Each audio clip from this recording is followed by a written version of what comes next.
Stand in the corner, Claire. My mother shoved me aside before I could even pull out a chair. Her fingers pressed hard into my shoulder as if I were an inconvenience cluttering the room. Just pour the water correctly, she whispered through her teeth. You bring bad luck to serious moments. I said nothing. I did not argue. I simply walked to the side table and picked up the glass pitcher already sweating in my hands. From the corner of the room I checked the watch hidden beneath my sleeve. 4 minutes. That was all. The investor my family feared more than debt collectors was arriving in 4 minutes. None of them realized she was already standing there holding water. From my position I saw everything clearly. My family had always functioned like a balance sheet. People were numbers. Emotions were irrelevant. To my father Richard, his children were never human beings. We were investments. Assets or liabilities. Nothing more. My younger brother Ethan was the asset. High risk, high reward. The kind of gamble my father could not walk away from even after years of losses. Money flowed endlessly toward him. Private tutors when he skipped classes. A new car after his first accident. Seed money for 3 different business ideas that failed before the ink on the paperwork dried. My father called it backing potential.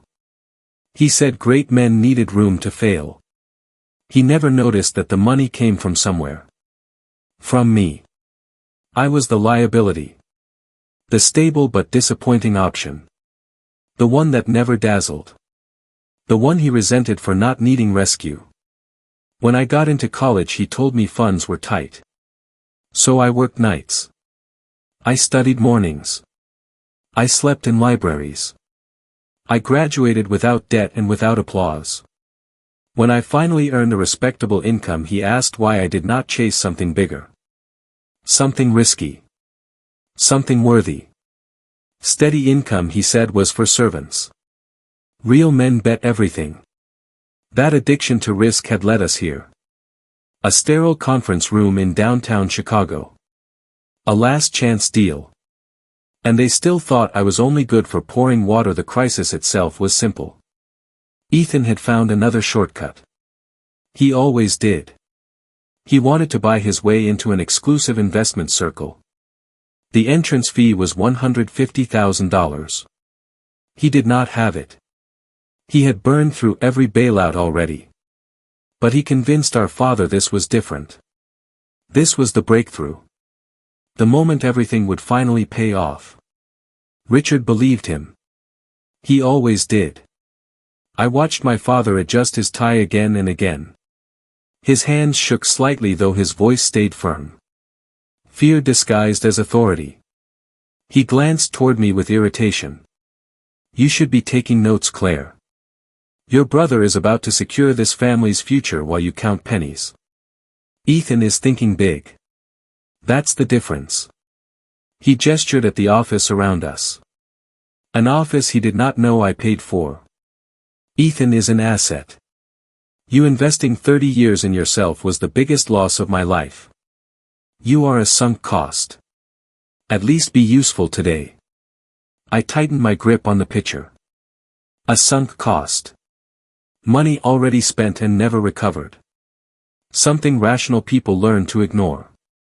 But my father was not rational. He was trapped. He had poured so much into Ethan that stopping now would mean admitting his entire life strategy had failed.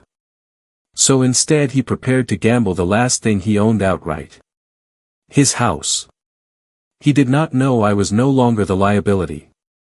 To them I was invisible. The quiet daughter who refilled glasses and stayed out of the way. What they never noticed was what silence allowed. It let me listen. It let me learn. For 5 years I had kept a secret. I was not an assistant. I was not administrative help. I did not file documents for other people. When companies collapsed. When debts turned toxic. I stepped in. I bought failure cheap. I reorganized or dismantled it. Some called it ruthless. Others called it rescue. 2 weeks earlier my systems flagged a firm called North Harbor Capital. Aggressive. Desperate. Bleeding cash. They were advertising partnership slots with a buy-in of exactly $150,000. A familiar number. Ethan had been bragging about them for months. Claiming they sought him out. That they recognized his brilliance. They recognized desperation. And a father with property. When I realized my brother was walking into a trap, my first instinct was to warn them. I nearly called Richard. Then I remembered the birthdays where I sat alone. The jokes about my shoes. The laughter when I shared good news. So instead of warning them, I bought the trap. Through a shell company I acquired controlling debt in North Harbor Capital. 48 hours later I owned it. I controlled the board. The hiring. The man about to enter the room. The person they were waiting for was not an auditor. He was my head of compliance. And he followed instructions perfectly. He was to demand liquidity proof. To apply pressure. To let desperation do the rest. Ethan sat stiffly at the table. Sweat darkened his collar. His fingers tapped the leather briefcase beside him. I knew what was inside. A forged bank statement. 3 extra zeros added in a hurry. He believed paper could deceive experience. The danger was not the deal failing. The danger was the sister 5 feet away waiting for him to submit fraud across state lines.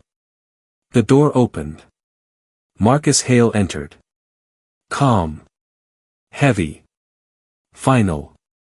He wore a suit that cost more than my brother's car and carried himself like consequence. He walked past me without acknowledgement. Just as my parents always had. He shook Ethan's hand. Commented on ambition. Then he sat. Excitement is good. Solvency is better. Do you have the liquidity proof? My mother snapped her fingers. Clear water. I moved forward. Poured precisely. Not a drop spilled. There is power in being unseen. People reveal everything when they think you are nothing. As I filled Ethan's glass I heard him whisper. I fixed the numbers. It looks real. I returned to the corner. Ethan slid the envelope forward. Marcus did not touch it. He looked at me. That was my cue. I apologized softly. Explained the scanner was down. That compliance required digital originals. I suggested he send the statement directly from his banking app. Ethan froze. Marcus checked his watch. 10 minutes. Panic erased caution. Ethan opened his laptop. Attached the file. Sent it.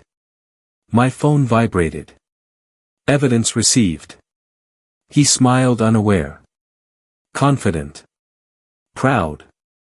Marcus confirmed receipt without emotion. Liquidity verified. But immediate collateral was required. He placed a document on the table. A lien against the house. The room fell silent. Richard stared at the paper. That house was everything. Retirement. Pride. Proof. He hesitated. Marcus remained indifferent. Time passed. Ethan leaned in. Dad, don't mess this up. It's just 24 hours. Fear gave way to greed. Richard signed. The stamp fell. The deal locked. Ethan smirked.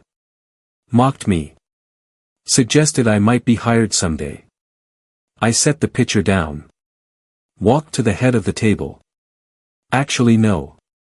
I connected my phone to the screen. Marcus paused. Document 1. Ownership records. I own the firm. Silence. Document 2. Real-time balance. $4,000.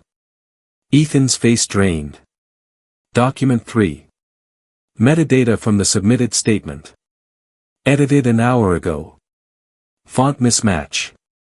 Forgery. Federal wire fraud. Minimum sentence.